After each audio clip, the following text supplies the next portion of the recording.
Oi gente, tudo bem com vocês? Meu nome é Cristiane, vou fazer 32 anos, essa é a minha primeira gestação e eu vou conversar com vocês um pouquinho sobre a síndrome de Edwards, como eu descobri minha gestação e como tá sendo tudo, como foi tudo desde o comecinho até agora.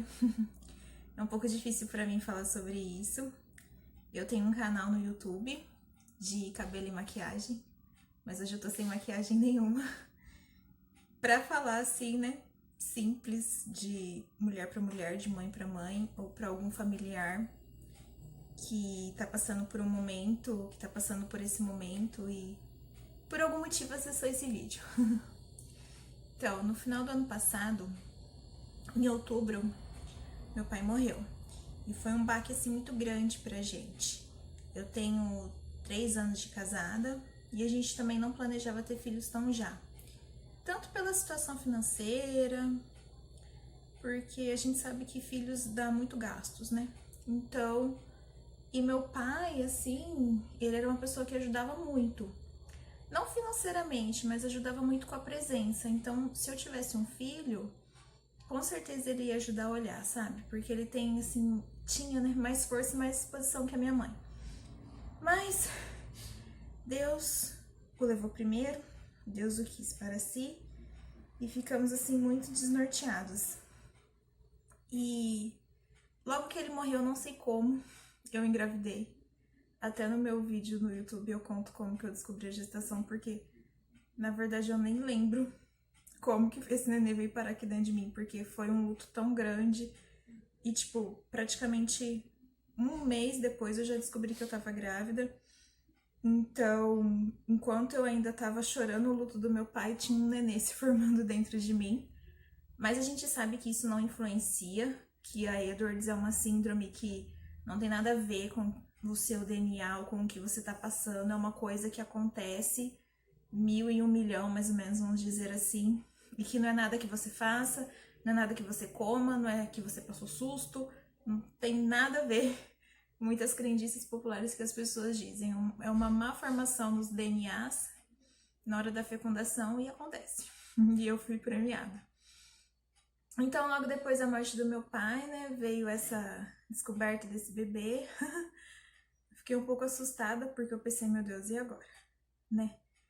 Porque aí eu não tava trabalhando fixo, só meu marido tava trabalhando. E minha mãe naquele luto, tudo. Por um lado foi bom pra ela, sabe? Que daí ela começou a se distrair com o nenê e tudo mais. Mas aí foi... No começo, assim, quando você não deseja um bebê, quando você não planeja, é normal alguma mãe até meio que rejeitar, sabe? Então, por um momento, sabe, tipo, eu pensei, justo agora, justo nesse momento, acabei de perder meu pai, nossa situação financeira não tá legal, como que eu vou botar uma criança no mundo, né? Eram minhas dúvidas. Nada contra estar grávida e nada contra o bebê, mas contra a situação, né? A situação que eu tava passando. Bom, mas foi passando os tempos, eu fui, assim, aceitando a ideia, porque eu li que é normal, no começo, quando não é planejado, você assustar e tudo mais. Então, tipo, eu parei meio que me condenar, sabe? Porque às vezes eu ainda pensava assim, poxa Deus, tanta gente querendo ser mãe, tanta gente tentando e não consegue, por que justo eu? Podia ter dado a vez pra outra mulher, era o que eu pensava, sabe? Mas em tudo Deus tem um propósito. Então, quando... Assim, eles sempre falam que a mulher tem um sexto sentido, se é menino ou se é menina. E logo que eu descobri a gestação, dentro de mim ficava um sentimento de, ai, tipo, eu quero que seja menina, eu quero que seja menina, eu quero que seja menina. Sendo que antes eu não tinha esse pensamento de menino, menina, nada. Às vezes eu achava que eu queria menino porque dizem que menina é mais apegado com a mãe. Mas logo que eu descobri a gestação, veio um sentimento assim, tomara que seja menina, tomara que seja menina. Eu comecei a desejar, tipo, muito uma menina. E aí nós fizemos o exame de sexagem fetal, porque queríamos muito saber o que era. Aí nossos parentes, nossos cunhados fizeram um chá revelação. Tudo isso foi antes da pandemia, tá? E foi muito legal, gente, porque todo mundo da família, todo mundo, acho que 95% das pessoas achava que era menino. Até no vídeo, eu também tenho um vídeo no meu canal, como eu descobri. que tipo, a minha cunhada pergunta, quem acha que é menina? Acho que só 3 pessoas levantam a mão. E quando pergunta quem acha que é menino, um monte de gente ergue a mão. Então todo mundo tava esperando por um menino, todo mundo tava achando que era menino. Mas o meu coração tava desejando a menina e meu marido também tava desejando uma menina. É que a gente não queria falar, não queria demonstrar pra, de certa forma, o neném não se sentir, tipo, rejeitado, né? Ai, eles queriam menina e eu sou menino. Ou, eles queriam menino e eu sou menina. Então a gente tava guardando pra gente os nossos anseios, né? Quanto ao sexo. E quando eu descobri que foi menina, nossa, que alegria. Eu fiquei muito, muito, muito feliz. Já comecei a comprar coisinhas. Também no meu canal tem um vídeo de várias comprinhas, gente. Eu comprei muita coisa, ganhei muita coisa. E, nossa, foi tipo um sonho, sabe? E aí, né, quando você é obrigado... Obrigado não, né? Porque eu tava passando em 2 médicos. O médico do convênio, que a gente tem um convênio aqui, não cobre muita coisa, mas cobre alguma coisinha. O médico do convênio. E também abri o pré-natal no posto, porque eu queria acompanhar os dois, ver qual que eu ia gostar mais, qual que eu ia me identificar mais. E aqui, pelo menos na minha cidade, o posto é bem melhor que o particular. E com o tempo eu fui descobrindo que sim. Ai, gente, às vezes eu canso por causa da posição, que cansa um pouco a barriga. Depois eu mostro a barriga pra vocês, tá? Bom, então, chegou o dia do bendito morfológico, né? E lá vamos nós. E tava tudo muito bem, tinha o ossinho nasal, só que a translucência nucal tava 3,9. E daí a médica que fez o ultrassom, ela falou que pode ser que seja alguma coisa, pode ser que não seja. Mas é bom fazer mais exames para investigar. E aí eu marquei a consulta com o meu médico do plano de saúde. Do plano de saúde para segunda. Isso era uma sexta. E imagine como ficou minha mente no final de semana. Remoendo aquilo lá. E o da... Não, acho que os 2 foi na terça. O posto foi na terça de manhã e o convênio foi na terça à tarde. Então imagina como que ficou minha mente. Sexta, sábado, domingo, segunda até terça. E a gente também tentou procurar médico particular para pagar uma consulta particular para saber o que era, mas em cima da hora não ia conseguir. E final de semana pesquisando, né, sobre a translucência nucal. Algumas pessoas falavam que não era nada, outras pessoas falavam que era Edwards, outras que era Patal e outras que era Down, né? E eles falavam assim, gente, vocês têm que torcer para ser síndrome de Down, porque Edwards e Patal não é compatível com a vida, o neném morre. Então, tipo, gente, síndrome de Down, você fica meio assim porque eles também têm probleminhas cardíacos, mas sobrevivem. E aí, gente, eu nem pensava assim na possibilidade de Edwards ou de Patal. Eu ficava pensando assim, gente, será que é síndrome de Down? Se for, eu vou ter uma criança pra depender de mim pro resto da vida. E nem pensava em Edwards e em Patal, não sei porquê. Bom, claro que foi um final de semana também de muito choro, de muita angústia. Foi dias horríveis até chegar o dia da consulta. E assim, pesquisando na internet, eu vi que poderia ser feito tanto o exame de sangue, que não era tão invasivo, quanto o exame que é invasivo, que eles falavam que tinha perigo de talvez ter um aborto. Então eu já tinha até pesquisado o valor do exame de sangue, onde tinha, né, pra ficar meio preparada. Então na terça de manhã eu passei na médica do posto e ela falou assim, olha, eu quero que você faça o NIPT, mas eu quero que você faça no Fleury, em São Paulo, porque é o único que eu confio. E eu já tinha ligado lá, já tinha descoberto o valor, porque se eu fosse fazer na minha cidade, eles iam, tipo, cobrar o dobro. Então compensou pra mim ir até São Paulo, pagar a passagem e pagar o exame lá. E na viagem, eu até aproveitei no Brás e comprei bastante roupinha, bastante coisinha, com muita esperança, sabe? Só que eu lembro que quando eu voltei no ônibus eu também chorei, porque eu fiquei com muito medo, sabe?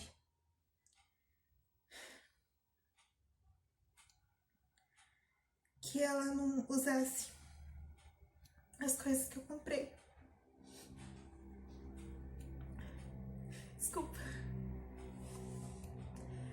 Aí o exame acho que ia levar 7 ou 10 dias pra ficar pronto e a gente ia acompanhar pelo site, não precisava ir lá buscar. Ah, esqueci de falar uma coisa. Na terça de manhã eu fui, né, no SUS. E na terça tarde eu fui no médico do convênio porque eu queria ver se ele ia dar uma outra opinião, se ele ia sugerir um laboratório mais próximo ou se ele ia sugerir o cariotipo. Só que daí ele falou pra mim, ele falou, não, seu bebê tem síndrome de Down, não pediu mais exames, e falou, se for, eu falei assim, mas não tem o risco de ser ou Edwards ou Patau? Aí ele falou, não, se fosse, você já tinha perdido. E se fosse também, você vai perder, porque não é compatível com a vida. Então ele falou, seu bebê tem síndrome de Down, eu não preciso fazer mais exames.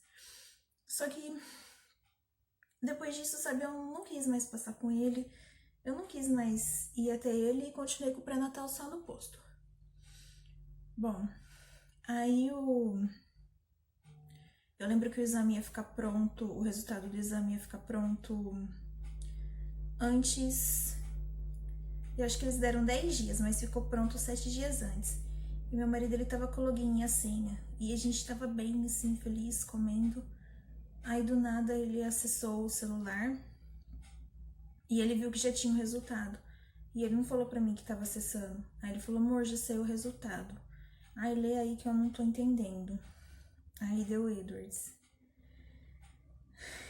Aí eu... Assim, eu acho que eu já tinha chorado tanto que na hora do impacto nem tinha lágrimas mais pra chorar, sabe? Eu ficava com aquela lembrança do que o médico falou. Se for Edwards, você vai perder. Você vai perder. E eu ficava, meu Deus, eu vou perder.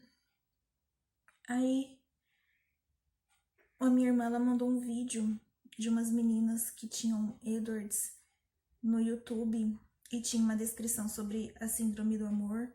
E eu demorei um tempo para pesquisar sobre entidades que ajudavam. Demorei um tempo para pesquisar porque, tipo, eu tinha medo do que eu ia ver, do que eu ia ouvir. Porque as pesquisas na internet sempre falavam que o máximo que essas crianças viviam era 2 anos. Então, eu tinha muito medo de pesquisar e ficar achando coisas ruins, sabe? Até que eu entrei no grupo do Face. E no começo também me fazia mal entrar lá e olhar aquelas crianças entubadas, entrar lá e olhar aquelas crianças com malformações, respirando por aparelhos. Eu ficava assim, tipo, muito chocada, sabe? Eu chorava muito porque aquilo me impactava. Quando a gente engravida, a gente espera uma criança normal, a gente espera uma criança saudável, a gente não espera que uma criança vai ficar dependendo de aparelhos e que não há nada que você possa fazer, não há nada que você possa gastar, nem que você tenha dinheiro. Então, no começo, assim, olhar as fotos... Na verdade, eu nem olho muito Facebook, porque eu não gosto. Mas, às vezes, quando eu entrava lá no grupo, eu ficava, tipo, muito impactada com as fotos, sabe? Mas, depois eu acabei entrando no grupo do WhatsApp. E também o grupo, assim... Tem as dindas, né, que ajudam a gente, que conversam com a gente. Então, elas conversaram muito comigo. Me ajudaram muito, assim. Eu não falava muito no grupo, eu mais ouvia, eu mais lia. Se eu tinha alguma dúvida, eu perguntava. Porque é uma fase difícil, a fase de aceitação, porque você fica, tipo, com luto, sabe? Você fica assim, sem saber o que fazer, sabe? Você fica, tipo, com muito medo, achando que vai perder a qualquer momento.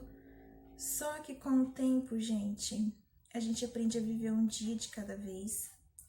A gente aprende a valorizar essa criança o máximo possível. A gente aprende a amar ela mesmo, sabe? Porque eu tenho 2 amigas que passaram, não por isso, foram malformações, mas não foram Edwards. E as 2 perdeu. Uma foi bem antes de eu engravidar e a outra foi agora, tipo, recentemente. Acho que a gente tinha 1 mês de diferença. Então, se Deus me permitiu até aqui estar com ela, Deus tem um plano, Deus tem um propósito, Deus quer me ensinar algo. Eu estou com 28 semanas, mas segundo os exames, ela tá com 2 semanas de atraso no crescimento. Ela tem um probleminha cardíaco, que eu ainda não sei ao certo qual é. Eu vou fazer o ecocardio fetal para saber certinho se quando nascer vai precisar de cirurgia com urgência ou não. E ela também tem a fenda no lábio. E eu a amo. Tô aprendendo a amar ela cada dia. Com 18 semanas, eu comecei a sentir os primeiros toques, os primeiros chutes. E é uma sensação, assim, muito diferente. É uma sensação que você, sei lá, só quem passa sabe. E essa é uma gestação, assim, bem diferenciada, porque é muito valorizada.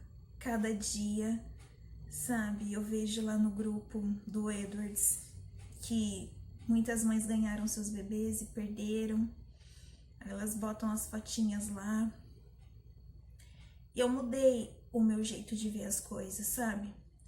Tudo bem a criança nascer e não poder usar uma roupinha porque nasceu pequena demais. Tudo bem a criança nascer e precisar de tubos porque tem algum problema. Tá tudo bem, sabe? Eu mudei muito o meu jeito de ver isso, ver uma criança entubada, ver uma criança internada, isso não me assusta mais, porque quantas não conseguiram nascer, né? Quantas morreram antes dentro da barriga?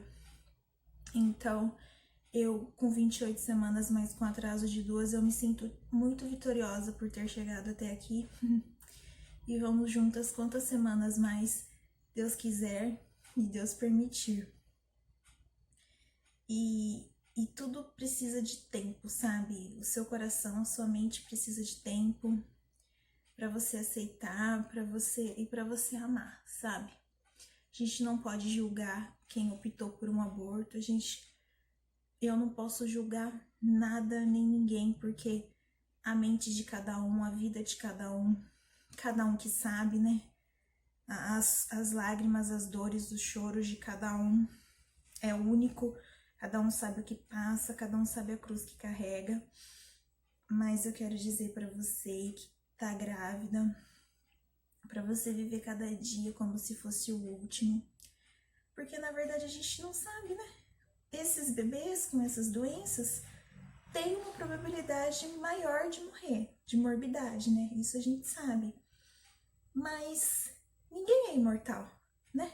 Meu pai, por mais forte que fosse, a gente achava que ia viver muitos anos mais, porque trabalhava pesado, ia para baile e tudo. Do nada morreu como um sopro.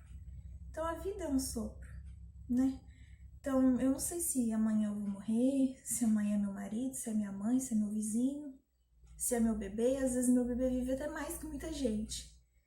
Então eu falo para vocês continuarem a ter fé em Deus, acreditar em Deus, descansar, não se culpar, não ficar se questionando e esperar. Eu sei que é muito difícil esperar, eu sei que tem dias que dói pra caramba, mas tenta se ocupar a mente, ainda mais nessa quarentena.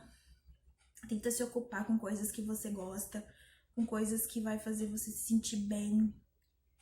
Tenta ver um lado bom de tudo.